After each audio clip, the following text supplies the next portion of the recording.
इस खबर के प्रायोजक हैं पूजा श्री डिटर्जेंट पाउडर व केक।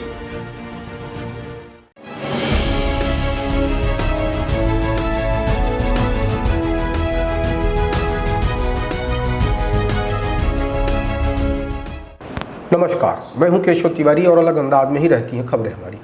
2023 के विधानसभा चुनाव की तिथियां जैसे जैसे नज़दीक आ रही हैं वैसे वैसे भारतीय जनता पार्टी का गुरूर और घमंड टूटता जा रहा है।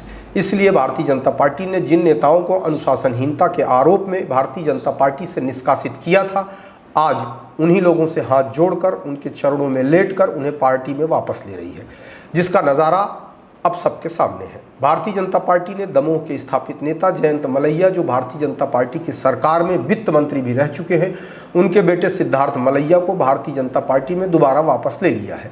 यहाँ पर यह बताना उल्लेखनीय है कि 2018 के चुनाव में दमोह से जयंत मलैया राहुल लोधी से मात्र 798 मतों से हार गए थे। इसके पीछे की वजह लोग रामकृष्ण कुसमरिया को भी बताते हैं।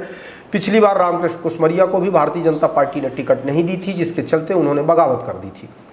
रामकृष्ण कुसमरिया की बगावत का असर बहुत ज़्यादा नहीं रहा, लेकिन रामकृष्ण कुसमरिया का बगावत का असर इतना तो हुआ कि जयंत मलैया चुनाव हार गए।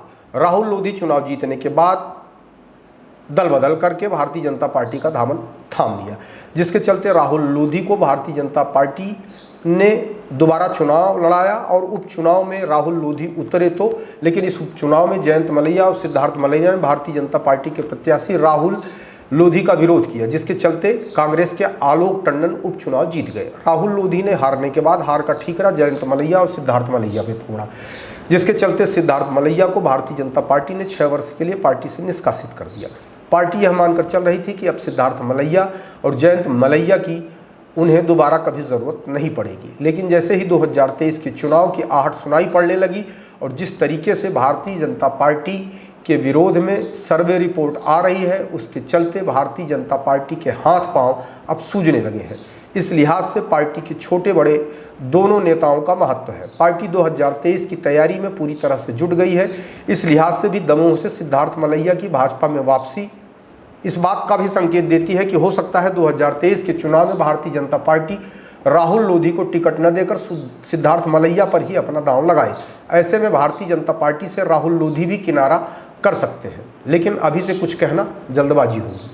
लेकिन इसमें कोई दो मत नहीं है कि 2023 के चुनाव भारतीय जनता पार्टी और कांग्रेस दोनों के लिए कठिन है। अब चुनावी ऊंट किस करवट बैठेगा, यह कहना अभी से जल्दबाजी होगी।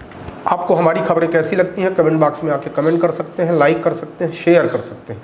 और यदि आपको हमारी खबरें अच्छी लगती हैं तो विशाल खबर चैनल को सब्सक्राइब करना न भूलें।